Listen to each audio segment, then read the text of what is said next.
Hola, muy buenos días a todos. Gracias por conectaros y por mostrar interés en la conferencia o en el intercambio de opiniones que podamos tener referente a la reforma de la ley de la jurisdicción voluntaria. También muchas gracias a VLX por darme la posibilidad de poder intervenir en esta sesión. Yo en esta hora que tenemos de conexión os voy a intentar explicaros pues básicamente cuáles son las reformas más importantes de la ley de la jurisdicción voluntaria y cuál es el procedimiento ordinario o tipo que ha creado la nueva ley, dejando para otro día, si queréis, las especialidades propias de cada expediente, que como son, podríamos decir, casi infinitos, pues daría para muchas sesiones. Bueno, por lo tanto, os voy a explicar las normas más básicas y más genéricas, ayudados por el PowerPoint que tenéis y que iré pasando. Y como bien han dicho, pues podemos ir haciendo preguntas al final, o incluso si queréis interrumpirme en algún momento y preguntarme alguna cuestión, pues podemos también hacer un pequeño debate de algún tema que os quede en duda o que genere conflicto. Bueno, sabéis que la ley de jurisdicción voluntaria es una ley anhelada y esperada, pues hace ya muchos años nos lo anunció la ley de enjuiciamiento civil nueva, en el año 2000, cuando se publicó en la disposición final 18ª, se nos decía que en el plazo de un año habría un proyecto de ley de jurisdicción voluntaria. 15 años después, o sea, 14 años después del anuncio, tenemos ley. Por tanto, ha habido tiempo para que el legislador la haya podido madurar, meditar y pensarla, y por fin tenemos en nuestras manos una ley que aplicaremos a nivel de juzgados. Esta ley se caracteriza por dos extremos, básicamente. Pretende dos cosas. Pretende, en primer lugar, desjudicializar los expedientes de jurisdicción voluntaria e intentar unificar los procedimientos existentes hasta el momento. En el primer ámbito, busca el legislador una solución a un problema endémico de la justicia, que es la saturación de juzgados y tribunales. Intenta agilizar al máximo el trabajo judicial y para ello pues le elimina de trabajo al juez y, partiendo de una naturaleza semijurisdiccional o administrativa de la jurisdicción voluntaria, atribuye el conocimiento de expedientes de jurisdicción voluntaria a otros órganos diferentes al juez. Como veremos, habrá otros funcionarios, como puede ser el secretario judicial, o otros profesionales, como pueden ser los notarios o registradores, que a partir de ahora pues resolverán diferentes expedientes de jurisdicción voluntaria. Y en segundo lugar, la ley de jurisdicción voluntaria intenta, en su primera parte, establecer unas normas de procedimiento uniformes para todos los procedimientos de jurisdicción voluntaria que deberían respetarse, a los cuales se le irán añadiendo las especialidades de cada expediente, con lo cual se intenta eliminar un poco el laberinto de modalidades procedimentales existentes hasta el momento, pero como se siguen manteniendo especialidades, esta pretendida unificación no es del todo real.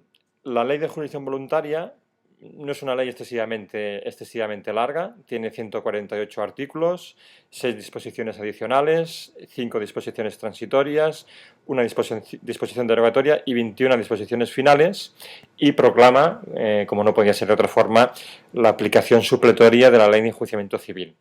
Lo que pasa que sí que a través de sus disposiciones hace una modificación tremenda, podríamos decir, del ordenamiento jurídico existente, pues lleva a cabo una modificación extraordinaria y en cuanto a cantidad de artículos de otras leyes. No solamente deroga artículos que ya no tenían sentido, que estuviesen vigentes, como podían ser los antiguos artículos que regulaban la jurisdicción voluntaria en la ley de 1881, artículos que llevaban vigentes hace 2 siglos y por tanto era necesario una acomodación imprescindible, pero para que luego os hagáis una idea del ámbito cuantitativo de las modificaciones que produce la ley de jurisdicción voluntaria, tenéis en la diapositiva el número de artículos que modifica de diferentes textos legales, para que veáis el dimensionamiento de la modificación. Del Código Civil se modifican 96 artículos, del Código de Comercio 1, de la Ley de Enjuiciamiento Civil 17, de la Ley de Registro Civil 8, de la Ley de Patrimonio de Administraciones Públicas 7, ley del contrato del seguro 1, de la ley del notariado 35, de la ley hipotecaria 2, de la ley hipotecaria mueblarea 3, del texto refundido de la ley de consumidores y usuarios 3 y el texto refundido de la ley sociedad de capital 12. Como veis, es una modificación abundante y que afecta de forma colateral a muchas normas que de una forma u otra tienen incidencia directa en la aplicación de los diferentes expedientes de la jurisdicción voluntaria. La ley se estructura en nueve capítulos, en 9 títulos. En esta sesión de hoy entraremos a explicaros los 2 primeros títulos, el título preliminar y el título primero, que son los títulos que contienen las normas referentes o las normas comunes a todos los procedimientos de jurisdicción voluntaria, y a partir del título segundo pues se catalogan los diferentes expedientes de jurisdicción voluntaria en materias según su objeto. El título segundo englobaría cualquier tipo de expediente de jurisdicción voluntaria relativo a materia de personas. El título tercero, todos los expedientes de jurisdicción voluntaria relativos a materias de familia. El título cuarto, materias de derecho sucesorio. El título quinto, materias de derecho de obligaciones. El título sexto, materia de derechos reales. El título séptimo se hace referencia a las subastas voluntarias. El título octavo, todos los expedientes relativos a materia mercantil, y en el título noveno se dedica al acto de conciliación. Como os he dicho, los 2 primeros títulos son los títulos que regulan las normas comunes a todos los procedimientos, y en el resto de títulos se regulan las especialidades. Por eso os decía que sí es cierto que uno de los objetivos de esta ley es unificar el procedimiento, hacer un procedimiento único, pero luego, como veis, se siguen respetando multitud de especialidades que van poniendo en las normas comunes normas concretas. Tampoco la ley establece un plazo de vigor o de entrada en vigor común para todas las materias, y establece cuatro fechas de entrada en vigor progresiva de la ley. La mayoría de modificaciones se entraban en vigor 20 días después de la publicación de la Ley de Jurisdicción Voluntaria, y por tanto entraban en vigor el 23 de julio del año 2015. Por tanto, la mayoría de estas modificaciones ya están a día de hoy de aplicación directa y vigente, pero luego hay otras fechas para materias muy concretas. Para el tema de adopción se prorrogó el plazo de entrada en vigor a que entrase en vigor la ley de modificación del sistema de protección de la infancia y de la adolescencia, ley que entró en vigor en agosto del 2015. Todo el tema relativo a las normas de subastas voluntarias y subastas notariales ha entrado en vigor el 15 de octubre del 2015, en coherencia con las modificaciones que la ley 42/2015 hizo de las subastas judiciales, y por tanto se equiparó el momento de entrada en vigor, y en el 30 de junio del 2017 entrarán en vigor las normas relativas a la nueva tramitación y celebración del matrimonio civil. Entrando ya en materia propiamente dicha de cómo debe ser un procedimiento ahora de jurisdicción voluntaria, lo primero que tenemos que tener claro es quiénes son los órganos competentes para tramitar un expediente de jurisdicción voluntaria. Y la ley hace una diferenciación. En primer lugar, encarga al secretario judicial la dirección del expediente, le encomienda las funciones de impulsar la tramitación del expediente para que vaya avanzando y para que no se quede inactivo, y por tanto sería este funcionario público el encargado de impulsar el expediente de jurisdicción voluntaria. Pero después, en cuanto a los órganos que pueden conocer o que tienen competencia para conocer diferentes expedientes de jurisdicción voluntaria, se diversifica y establece diferentes órganos competentes, que pueden ser el órgano judicial, propiamente dicho, el juez, el secretario judicial, el notario y el registrador. E incluso hay algunas materias respecto de las cuales la ley establece materias compartidas de competencia, con lo cual la persona que quiera instar un procedimiento de jurisdicción voluntaria tendrá la libertad o la posibilidad de elegir si iniciarlo ante el secretario judicial o iniciarlo ante un notario o un registrador. En cuanto a materias compartidas, las que son atribuidas al órgano judicial no son compartidas, en cambio las que son atribuidas al secretario judicial, al notario y al registrador sí que pueden ser en algunos casos compartidas. A partir de ahí, en este ámbito, pues la libertad del ciudadano de elegir acudir a un órgano u otro dependerá de diferentes motivos. Lo que sí que es cierto es que en función de qué órgano sea el competente para tramitar el expediente, diferente será la norma que deberá aplicarse y diferentes serán las normas de tramitación. Si se tramita o se prefiere acudir a que sea el órgano competente, el secretario judicial, se aplicarán las normas contenidas en la ley de la jurisdicción voluntaria, que son las que explicaremos a continuación. En cambio, si se prefiere acudir a la tramitación como órgano competente de un notario o un registrador, pues se tendrán que aplicar las leyes específicas relativas a la ley notarial o a la ley registral. Los criterios a valorar pues serán diferentes. Es evidente que si se aplica ante un secretario, posiblemente el procedimiento sea más económico y menos rápido. Si se hace ante un notario o un registrador, quizás sea menos económico o más rápido. Estamos pendientes de los aranceles que tendrán que cobrar estos profesionales, pues es una de las disposiciones de la ley de jurisdicción voluntaria establecía que tenían que aplicarse la cuantificación económica a abonar por estos profesionales a efectos de poder tramitar estas materias. Para que se hagan una idea de esto que hemos estado explicando, el propio Ministerio de Justicia lo deja muy claro en una explicación que realizó al explicar la ley. El Ministerio de Justicia pretende que la jurisdicción voluntaria se divida en dos ámbitos.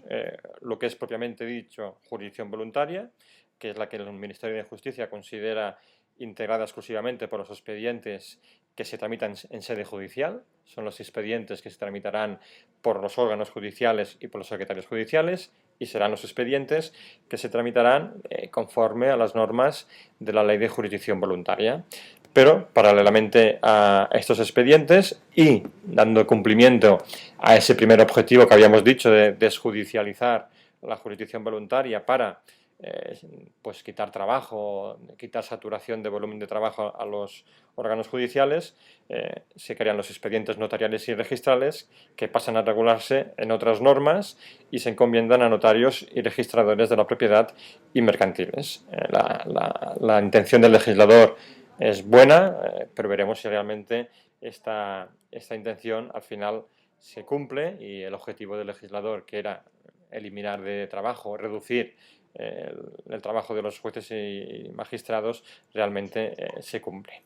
Para que tengan efectos de ejemplo, pues les he puesto en alguna diapositiva diferentes materias que pueden corresponder a órganos competentes diferentes.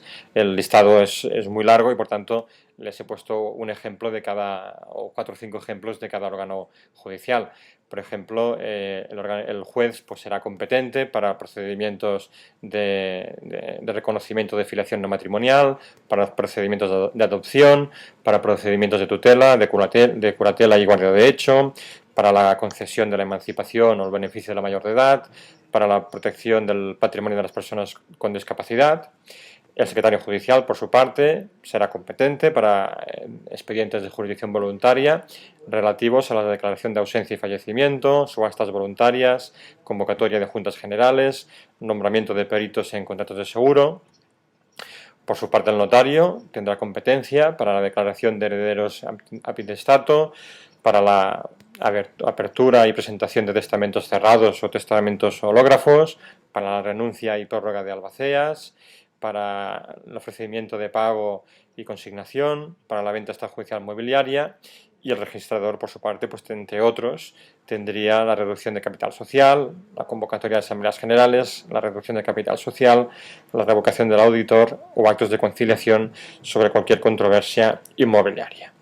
Independientemente de estos profesionales, hay otra figura importante en los expedientes de jurisdicción voluntaria, como es el Ministerio Fiscal, que en muchos de estos procedimientos intervendrá, que puede intervenir como promotor o como persona que protege especialmente a menores o personas con discapacidad o con incapacidades, y por tanto su intervención también es especialmente importante en esos procedimientos, como podrían ser pues el acogimiento de menores y adopción, la emancipación, la protección de las personas con discapacidad, etcétera, etcétera.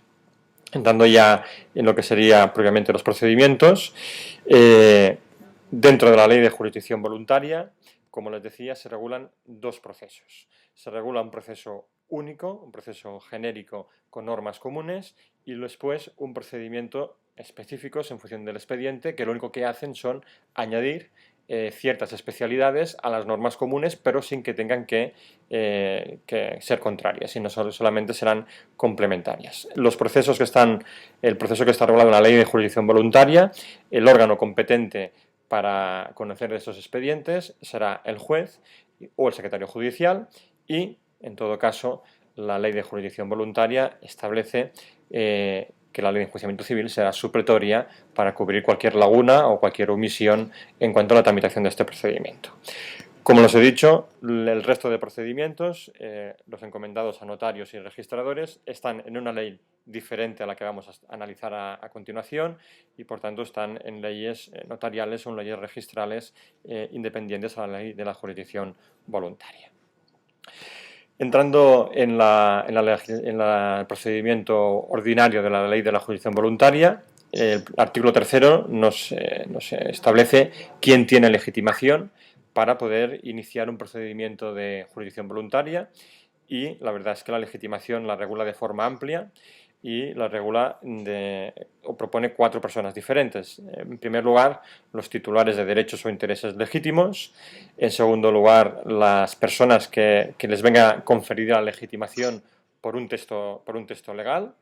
En tercer lugar, el propio Ministerio Fiscal, en aquellos supuestos en cual interviene como protector de menores o de personas incapaces, e incluso permite que de oficio el órgano judicial pueda iniciar un expediente de jurisdicción voluntaria. Por tanto, esas serían las 4 posibilidades o las 4 personas que podrían iniciar un procedimiento de jurisdicción voluntaria. En cuanto a la competencia, para iniciar un procedimiento o para presentar la instancia de un expediente de jurisdicción voluntaria, la competencia objetiva la atribuye 3 juzgados diferentes. Puede ser a juzgados de primera instancia, puede ser a juzgados de paz o puede ser juzgados mercantiles, y la competencia territorial se decide casuísticamente para cada uno de los expedientes. En cada expediente de jurisdicción voluntaria existirá una norma que nos establecerá qué juzgado tiene competencia objetiva y qué juzgado tiene competencia territorial. Lo que sí que es una norma general para todos los expedientes de jurisdicción voluntaria es que se prohíbe de forma directa la sumisión expresa y la sumisión tácita. También la ley de jurisdicción voluntaria, permitiendo que el juzgado mercantil tenga competencia para resolver cuestiones de jurisdicción voluntaria, resuelve alguna cuestión que había generado incluso controversia y que había sido incluso resuelta o se había pronunciado el Tribunal Supremo en el auto de 4 de diciembre de 2012 en relación a la posibilidad de que el juzgado mercantil pudiese conocer de algún expediente de jurisdicción voluntaria.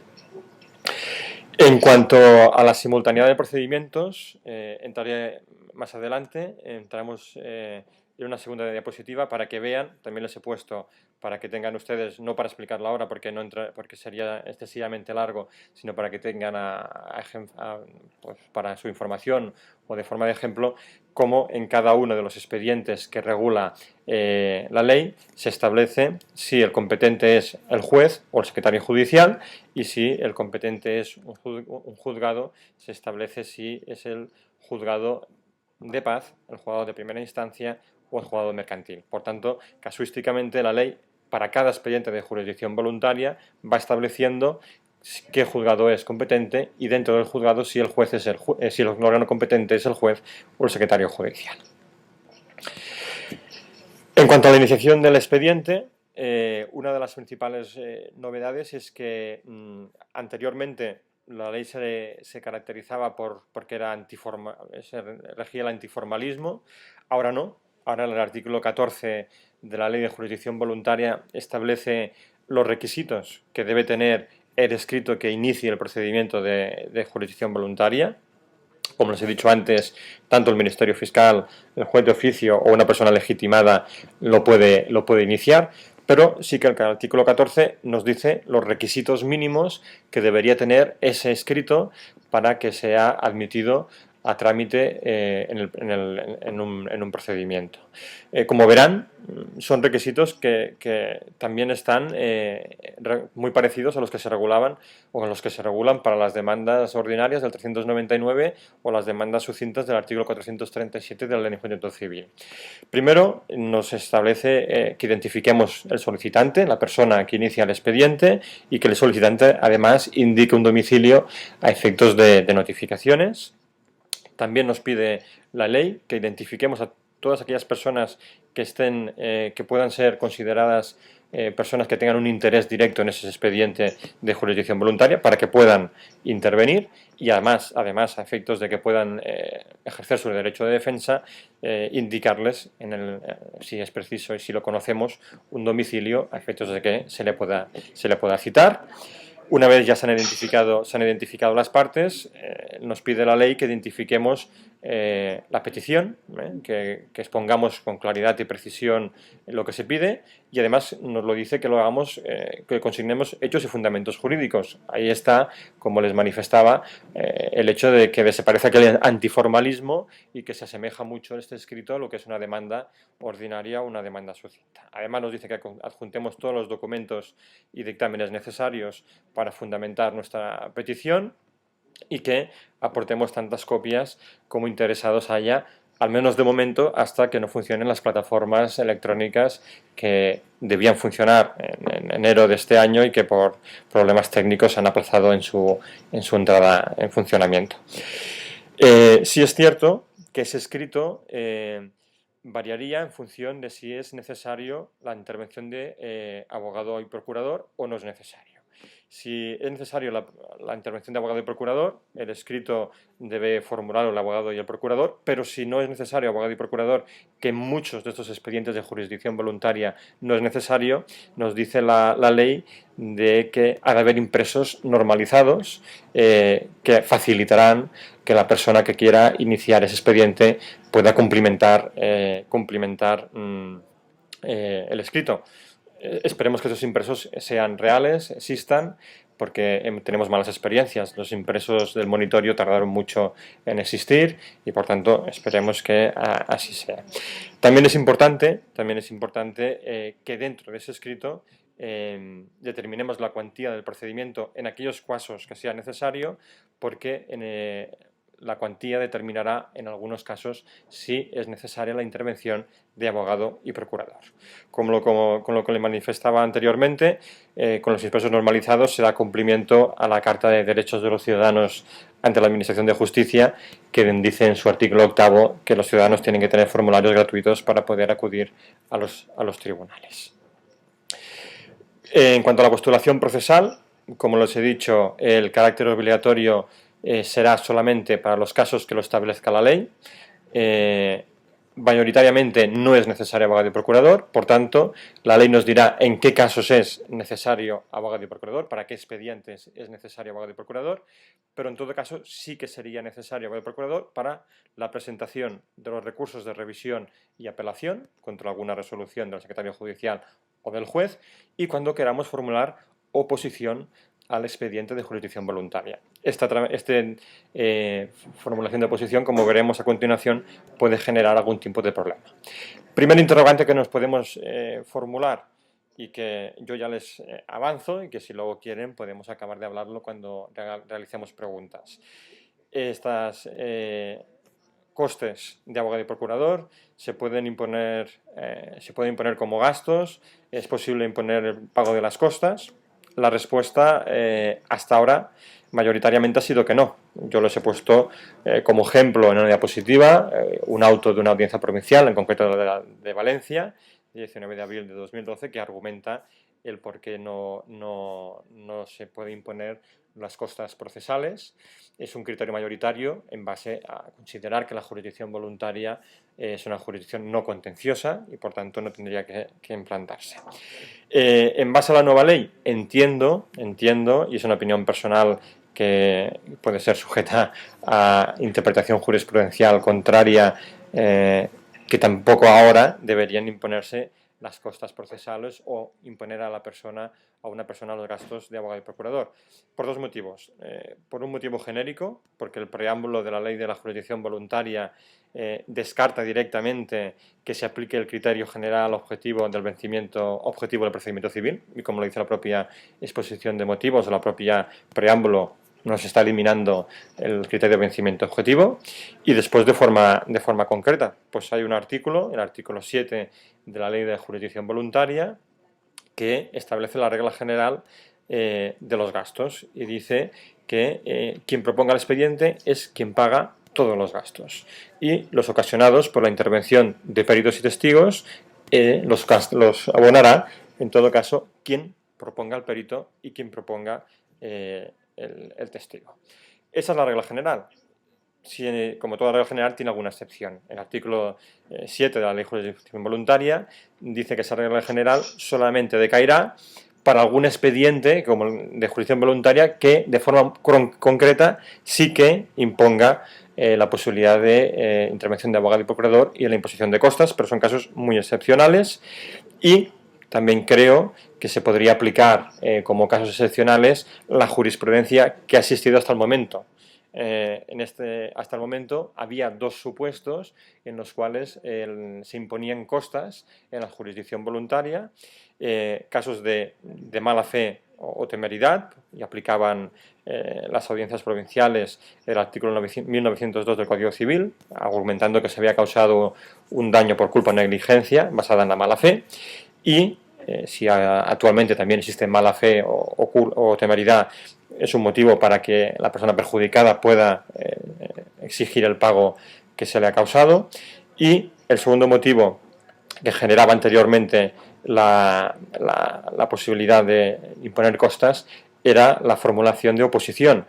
Este motivo ahora decaerá, como explicaremos después, la oposición cambia. Anteriormente la oposición generaba la finalización del procedimiento de jurisdicción voluntaria y se convertía en contencioso, y ahora no. Por tanto, de forma resumida, si no es perceptiva la intervención de abogado y procurador, los paga quien lo utilice, salvo que hubiese supuestos de mala fe o temeridad, como los he dicho. A continuación les he puesto, para que también tengan la diapositiva más gráfica, los supuestos en los cuales la ley no exige abogado y procurador, que son la mayoría, y los supuestos en los que sí se exige abogado y procurador, algunos por razón de materia y algunos por razón por cuantía. No explicaré cada uno de ellos porque nos excederemos del tiempo, pero para que tengan para su información la diapositiva en el PowerPoint. Una vez se ha presentado la instancia de jurisdicción voluntaria, también se permite que haya acumulación de expedientes. La decisión de acumular expedientes la tomará el juez o el secretario judicial, en función de quién sea el órgano judicial competente para conocer de ese expediente. Si es un expediente que le corresponde al juez, lo hará el juez. Si es un expediente que le corresponde al secretario judicial, lo hará el secretario judicial. La acumulación de expedientes se puede hacer de oficio o a instancia de parte. Lo único que nos pide la ley es que haya una conexión entre esos expedientes o que una sentencia pueda incidir en la otra. Y como no hay unas normas propias especialmente que permiten toda esa acumulación de expedientes, la propia ley de jurisdicción voluntaria nos remite a las normas genéricas del juicio verbal para la tramitación de los expedientes, de la acumulación de expedientes. No entraré en este punto porque me estoy excediendo del tiempo y querría profundizar en otros temas de mayor importancia. Tienen aquí la diapositiva y si quieren a continuación les podría hacer alguna aclaración.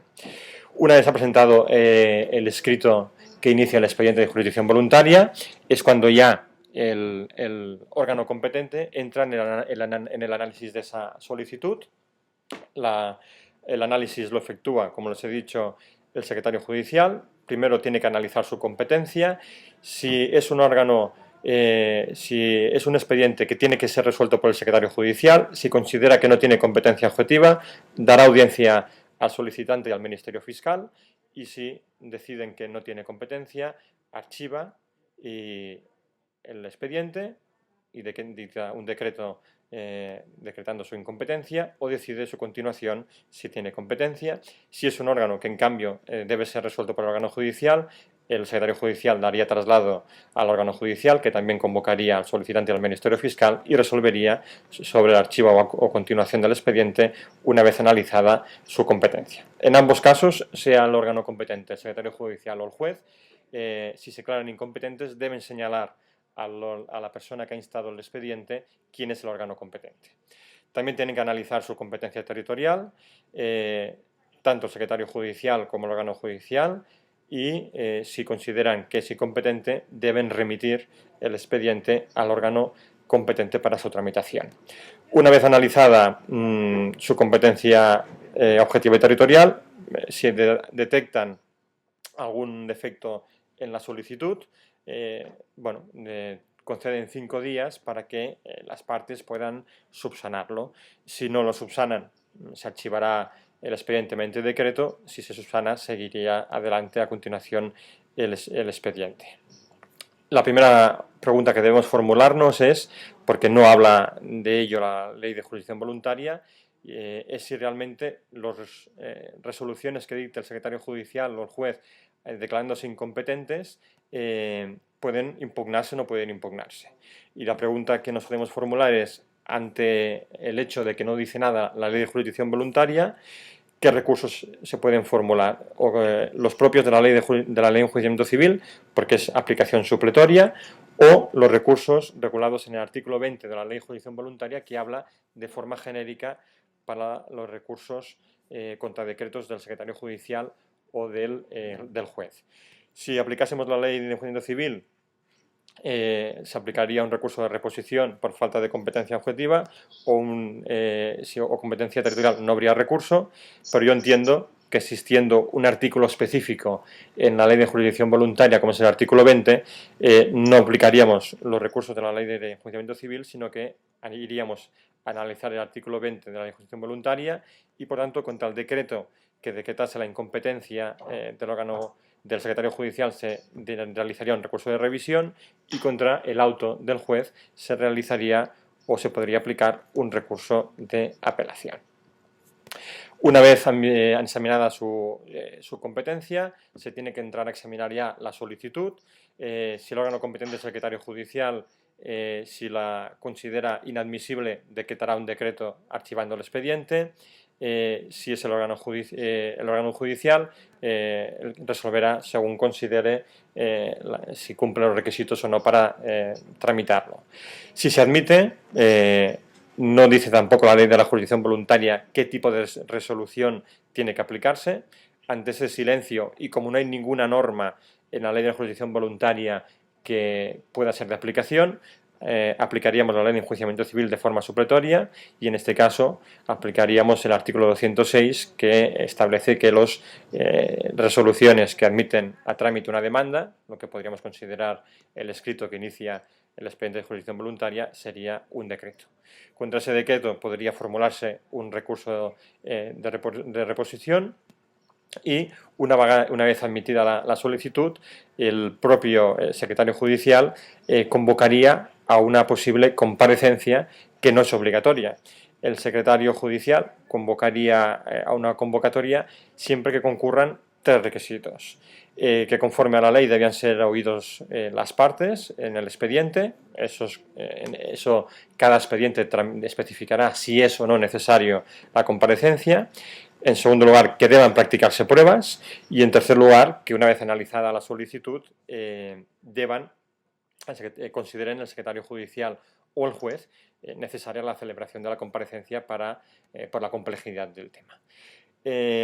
Ante la posible inadmisión de la solicitud, debemos plantearnos cuáles serían los motivos que procederían a que el juez o el secretario judicial lo inadmitiesen, pues no dice nada la Ley de la Jurisdicción Voluntaria. A nuestro entender, la inadmisión tiene que ser excepcional, tiene que primar el principio pro actione, el principio del derecho a acudir a los tribunales, y deberían ser 2 los motivos que justificarían la inadmisión del expediente. En primer lugar, que estemos tratando de una materia que no es susceptible de jurisdicción voluntaria, o en segundo lugar, como así se han pronunciado diferentes audiencias provinciales, que faltan algunos requisitos formales que sí que exigen alguno de los expedientes de la jurisdicción voluntaria, como por ejemplo puede ser la necesidad de acompañar el contrato en el expediente de jurisdicción voluntaria de fijación de un plazo para el cumplimiento de una obligación. Como les decía, admitida la solicitud, se citaría, si considera conveniente el órgano judicial o el juez, a una comparecencia con una citación con 15 días de antelación, y les indicaría que en todo caso deben comparecer con los medios de prueba pertinentes, y les da la posibilidad en que, los 5 días siguientes a la citación puedan formular oposición. En cuanto a la prueba, no dice nada la ley de la jurisdicción voluntaria, y por tanto entendemos que es de aplicación supletoria a la ley de enjuiciamiento civil, y podrían aplicarse todos y cada uno de los medios de prueba que regula la ley procesal. Tampoco dice nada la ley de la jurisdicción voluntaria en qué escrito o en qué momento deben formularse esos medios de prueba. Consideramos que si uno de los motivos para que el juez o el secretario judicial decidan que tiene que hacerse vista es que tienen que realizarse los medios de prueba, es porque en la solicitud ya se han propuesto, y por tanto en la solicitud inicial consideramos que sería conveniente que las partes indicasen qué medios de prueba querrían hacer valer. De todas formas, en este procedimiento de jurisdicción voluntaria, el órgano judicial de oficio puede proponer cuantas pruebas considere conveniente. La ley le justifica esta iniciativa probatoria en base a 4 motivos: porque exista un interés público, porque afecte a menores o a personas con capacidad modificada judicialmente, porque lo estime él conveniente y necesario, o porque lo prevea la propia ley en alguno de los expedientes. En cuanto a la oposición, la ley de jurisdicción voluntaria nos dice que en los 5 días siguientes a la citación podemos formular oposición, pero no dice absolutamente nada más, con lo cual nos pueden surgir ciertos interrogantes. El primero de ellos, hay un cambio radical en cuanto a la tramitación una vez formulada la oposición. Con la legislación anterior, si había oposición, el procedimiento de jurisdicción voluntaria se convertía en contencioso y se tramitaba por el juicio que correspondía. En este caso, con la legislación vigente, se rompe con esta práctica. Aunque haya oposición, el procedimiento no se convierte directamente en contencioso y seguirá su tramitación conforme a las normas de la jurisdicción voluntaria, con alguna excepción, como por ejemplo puede ser el expediente de remoción de la tutela o de la adopción. ¿Qué nos establece la ley? Que en el momento que haya oposición será necesaria la intervención de abogado y procurador. Aquí se establecerán una discrepancia. No se determina por la ley en qué momento será necesaria la intervención de abogado y procurador, y habrá 2 posturas. Una primera postura que defenderá que la oposición ya venga firmada por el abogado y procurador, o una segunda postura que permitirá que la oposición pueda ser realizada de forma libre por el ciudadano, y que solamente en la comparecencia posterior sea necesaria la intervención de abogado y procurador. Esta sería la postura más acorde con la filosofía de la ley de la jurisdicción voluntaria, que establece la intervención de abogado y procurador como excepcional.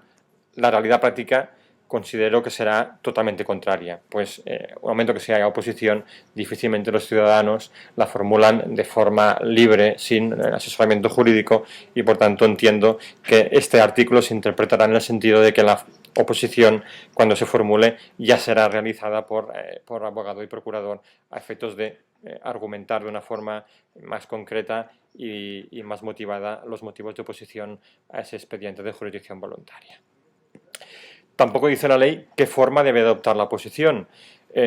Yo creo que para mantener la coherencia con el escrito inicial que inicia el expediente de jurisdicción voluntaria, para mantener el principio de igualdad entre las partes, pues debería ser un escrito similar al suyo. En ese motivo, si inicialmente no era necesario abogado y procurador, podría la oposición formularse con un simple impreso, y si fuese necesario ya desde el inicio del procedimiento abogado y procurador, el procedimiento debería ser un escrito que no fuese en impreso, sino que fuese con todos los requisitos que les he enunciado al principio de la intervención en relación al escrito que inicia el expediente de jurisdicción voluntaria. En cuanto a la comparecencia la realiza el juez o el secretario judicial en función de cuál sea el órgano competente para ese expediente.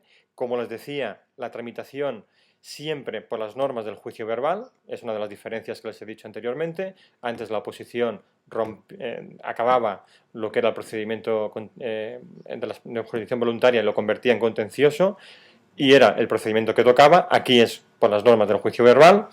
En cuanto a la comparecencia o incomparecencia, las normas son las genéricas. Si el solicitante no asiste a la comparecencia, se archivan las actuaciones y se le considera por desistido. Si el solicitante sí que comparece y no comparece ningún otro interesado, se celebra la vista y tendrá que demostrar los hechos que ha alegado en su escrito inicial. En cuanto a las reglas de celebración, la audiencia establece que se dará audiencia a todas las partes. En la misma comparecencia, si hubiese dos procesos de expedientes de jurisdicción voluntaria simultáneos, se podría alegar en este momento su simultaneidad y su acumulación, y debería, si puede, decidirse en la misma comparecencia, efectuarse en la misma comparecencia, y si no, tener que suspenderse para proceder a su acumulación. Realizadas las audiencias a las partes, se practicaría la prueba. La prueba se debería practicarse en la comparecencia.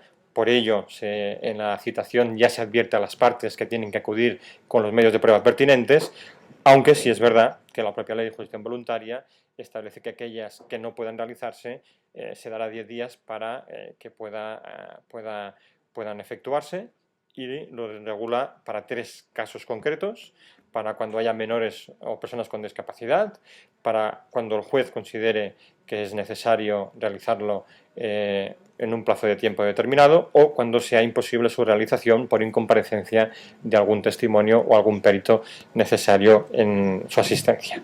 Y por último, siguiendo también con la nueva tramitación del juicio verbal, se permite que las partes, una vez ya hayan realizado la audiencia previa, puedan formular conclusiones. Aquí, en la ley de jurisdicción voluntaria, la terminología es mucho más tajante respecto a la ley de enjuiciamiento civil. En la jurisdicción voluntaria dice que se permitirá a las partes, por tanto, el juez o el secretario judicial debe conceder a las partes la posibilidad de hacer conclusiones. En cambio, en la ley, cuando habla de la juicio verbal, dice que podrá, y la discrecionalidad del juez tiene mayor amplitud. Una vez realizada la comparecencia, el juez o el secretario judicial dictarán la resolución. Si es un secretario judicial, la resolución se hace por decreto. Si es un juez, será por auto. Tienen un plazo de 5 días para realizar la resolución, 5 días desde la comparecencia, o 5 días desde la última diligencia, si se hubiese considerado que no era necesaria la comparecencia. Interrogantes.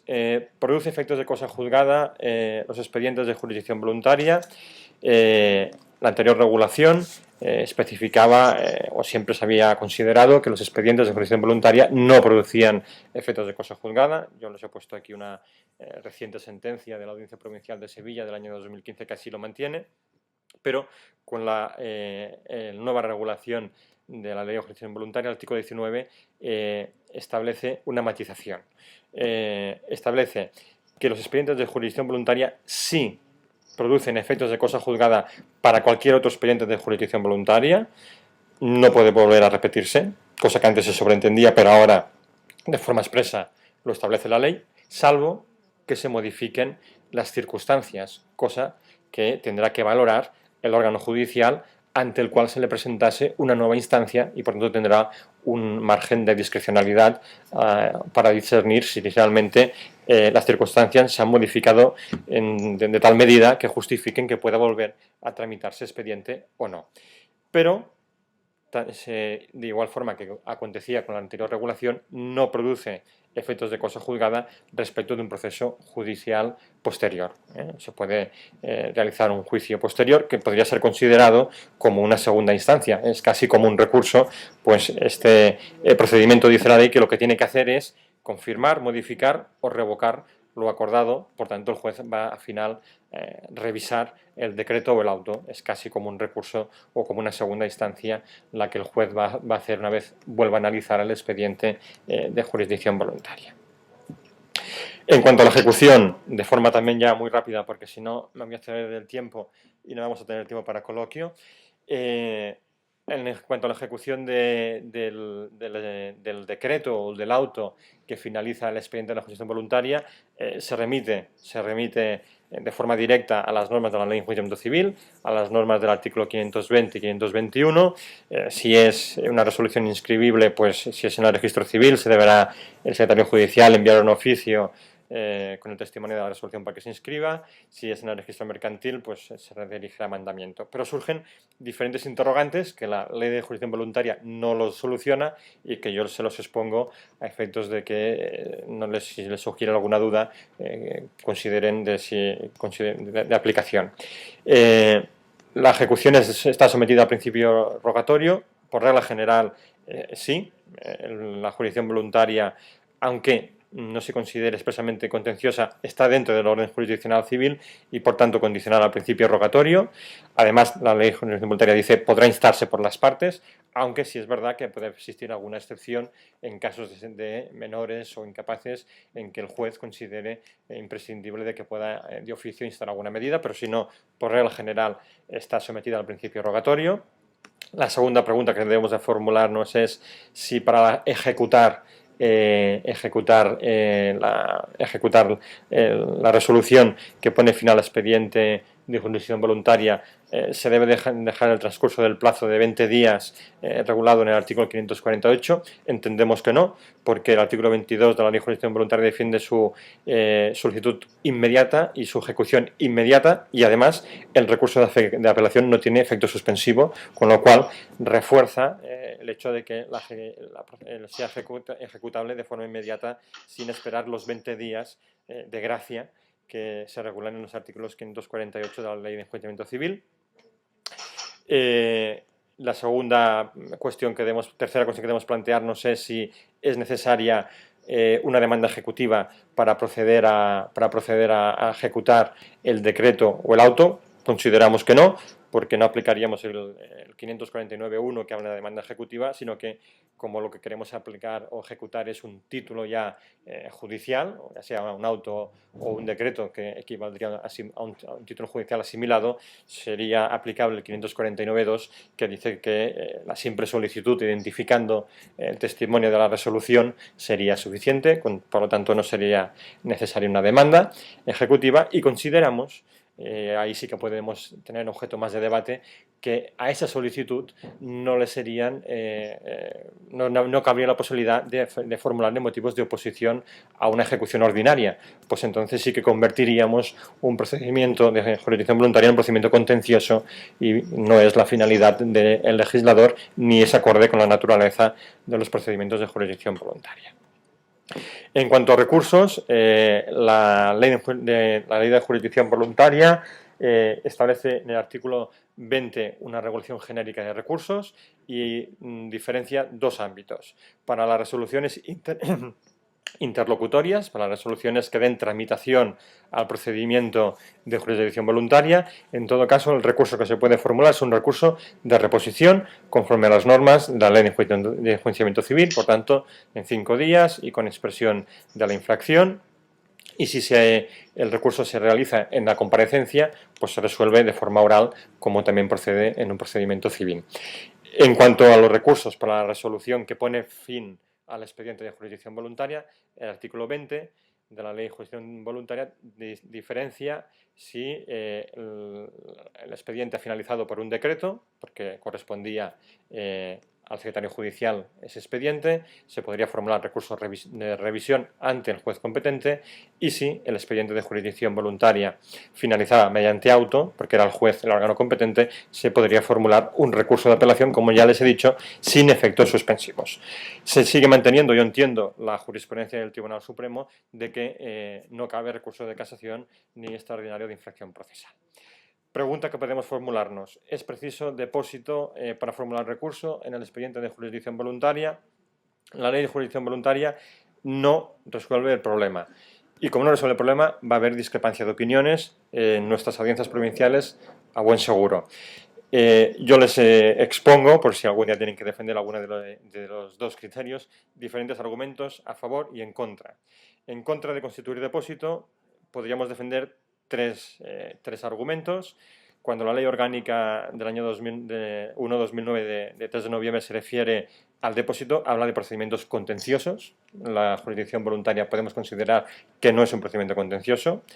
Establece que en los procesos que no haya cosa juzgada no se debe exigir, no producen cosa juzgada, pues se permite un procesamiento judicial posterior, y limitaría el acceso a la tutela judicial si se exigiese el depósito.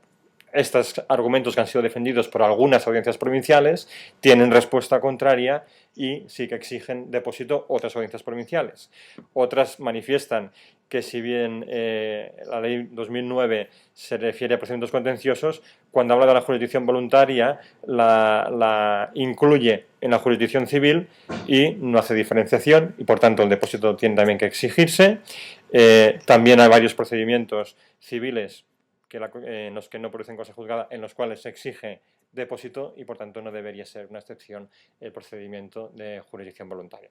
Como ahí les indico, hay argumentos a favor y argumentos en contra de exigir depósitos. Les he puesto alguna resolución en las que se les explica los diferentes argumentos, por si ustedes tienen que defender una postura u otra. En cuanto a recursos, ya les he manifestado qué tipo de recursos hay. No voy a entrar aquí, no establece los plazos, para no alargarme, no establece los plazos y tramitación. Como los plazos y tramitación aplicaríamos de forma supletoria a la ley de enjuiciamiento civil, no voy a entrar en ese tema porque tienen aquí la diapositiva y no voy a añadir nada diferente a lo que establece la propia ley procesal. Pero sí que les voy a entrar a hacer 4 interrogantes concretos que sí que cambian de la anterior regulación a la actual y que pueden generar problemas en la práctica judicial vigente. ¿Cuáles son los días y horas hábiles para la jurisdicción voluntaria? Aquí se produce una ruptura total con la regulación anterior. En la normativa derogada en la ley de 1881 establecía que para la jurisdicción voluntaria eran hábiles todos los días y horas sin excepción. Sí es cierto que algunas audiencias provinciales establecían excepciones a esta regla general, por ejemplo, para cuando formulaban recursos, pero la regla general es que eran hábiles todos los días. Con la normativa vigente no se contiene ninguna normativa específica, se elimina ese artículo que hacía esta referencia, y al eliminarse y declarar la aplicación supletoria de la ley de enjuiciamiento civil, entendemos que tienen que ser de aplicación para la jurisdicción voluntaria los días y horas hábiles que se regulan para todos los procedimientos civiles. Por lo tanto, los artículos 130 para los días hábiles e inhábiles, y los artículos 131 también para horas y días inhábiles. Segundo, ¿es de aplicación a la jurisdicción voluntaria las normas de preclusión para añadir hechos? Es decir, ¿es de aplicación el artículo 400 de la ley de enjuiciamiento civil? ¿Por qué se plantea esta duda? Porque anteriormente, como les he dicho, había antiformalidad en el escrito, pero ahora sí que la ley nos exige en el artículo 14 que expliquemos con claridad y precisión lo que se pide, nuestra petición, y además que consignemos los hechos y los fundamentos jurídicos y adjuntemos los documentos. O sea, el nivel de exigencia del escrito inicial es mucho mayor, y ahí puede ocasionar ciertas dudas en determinados juzgados en el que consideren que el momento preclusivo era ese, el momento para formular las alegaciones, para formular los documentos, era el escrito inicial del expediente de jurisdicción voluntaria y el escrito de oposición en caso de formularse, con lo cual sería de aplicación las normas de preclusión del artículo 400 de la Ley de Enjuiciamiento Civil, a no ser que exista alguna excepción de hechos nuevos o hechos que no habíamos podido tener conocimiento en el momento de formular esos escritos iniciales. En todo caso, si faltase material, también podría estar suplementada esa falta de material con la iniciativa probatoria del juez. El juez tiene una amplia discrecionalidad a la hora de pedir pruebas de oficio y por tanto él mismo podría complementar esa falta de material si considerase necesario nuevos documentos que las partes no los han pedido, pero yo considero que pueden existir órganos judiciales que ahora sí apliquen la preclusión y que ustedes a lo mejor pues la puedan utilizar en función de qué parte estén defendiendo, ya sea la parte actora o la parte contra la que se formula el expediente de jurisdicción voluntaria. En cuanto a las medidas cautelares en la jurisdicción voluntaria, tema muy complicado, tema de complejidad, tema de discusión, tema que tampoco se ha solucionado con la nueva legislación. El marco normativo actual, ¿cuál es? No se regula de forma expresa en el procedimiento de la Ley de Jurisdicción Voluntaria ninguna norma de medidas cautelares. Existen referencias concretas, pero para expedientes específicos, no para las normas generales. Por ejemplo, sí que en los expedientes de patria potestad se pueden pedir medidas. Y luego tenemos la aplicación supletoria de la Ley de Enjuiciamiento Civil. Ese es el marco normativo. No hay una norma genérica para el procedimiento común, solamente para procedimientos especiales, y existe la aplicación supletoria de la Ley de Enjuiciamiento Civil. El marco jurisprudencial, hasta ahora ha habido una dualidad de tesis en nuestros órganos judiciales, ha habido audiencias contrarias a la adopción de medidas cautelares por varios motivos. Yo les pongo aquí los diferentes motivos para que también los tengan como conocimiento. Algunos manifestaban que no se podían adoptar porque no había un procedimiento judicial que justificase la accesoriedad de la medida cautelar, así se manifestaba la Audiencia Provincial de Santander. Otros decían que era imposible aplicar las normas genéricas de las medidas cautelares a un procedimiento de jurisdicción voluntaria porque no era contencioso, como podía ser la Audiencia de Madrid, pero también existían audiencias provinciales que mantenían el criterio totalmente contrario. A favor de las medidas cautelares se pronunciaba, por ejemplo, también la Audiencia Provincial de Madrid, en este caso otra sección, la sección 24, que consideraba que las medidas cautelares eran medidas de protección del interés de un procedimiento, fuese cual fuese el procedimiento, y por tanto debía aplicarse, y generalizaba como una medida de protección del ciudadano que acudía a la justicia. Postura personal. Yo creo que lejos de solucionarse esta discrepancia se va a incrementar. Se va a incrementar y lo que ahora les voy a manifestar sí que es objeto de una opinión personal mía que puede ser totalmente debatible por ustedes. Para mí no plantea dudas que se puedan adoptar medidas cautelares cuando el órgano judicial es el competente para conocer un expediente de medida cautelar. No me plantea dudas por los siguientes motivos: porque el juez tiene potestad jurisdiccional, porque la ley regula los casos concretos en que el juez puede aplicar medidas cautelares, porque el cumplimiento de la medida cautelar es la efectividad de la tutela judicial, y la tutela judicial la da el juez, y porque el juez puede examinar los requisitos propios de las medidas cautelares. Me plantea muchas más dudas que puedan adoptar medidas cautelares el secretario judicial, pero sobre todo el notario y el registrador. Porque entonces sí que estaríamos realmente desjudicializando parte de estos expedientes. Yo considero que si aplicásemos el régimen de medidas cautelares propiamente dicho, la respuesta debería ser que no. Ni el secretario judicial, ni el notario, ni el registrador no tienen potestad jurisdiccional. Mayores dudas me da el secretario judicial, que podría ser un funcionario más asimilado y que se le han aumentado las atribuciones en ejecución y que cada vez ha asumido funciones resolutorias mediante decretos, y en el secretario me podría originar ciertas dudas, pero no en el notario ni en el registrador.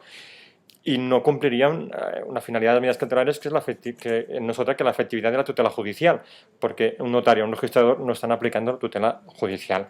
Sin embargo, si es cierto, como les decía, y por eso se pueden plantear posturas discrepantes, que esta postura, o personal mía, puede ser objeto de flexibilización, porque el notario y el registrador se podría equiparar a un árbitro en un arbitraje. El árbitro puede adoptar medidas, aunque en la práctica tenga que adaptarlas un juez, el árbitro puede adoptar medidas y en procedimientos contenciosos, no contenciosos judiciales, sino en el ámbito administrativo también hay medidas cautelares, con lo cual también se podría flexibilizar. Pero creo que lejos de solventar esta problemática, se incrementa como consecuencia de la desjudicialización. Bueno, esta ha sido mi intervención. He intentado explicarles más o menos cómo es el procedimiento ordinario de la jurisdicción voluntaria. Les he dejado el PowerPoint donde voy intentando explicar la tramitación con alguno de los interrogantes, y ahora, pues, si alguno de ustedes quiere que hagamos alguna pregunta, pues me someto a sus interrogantes.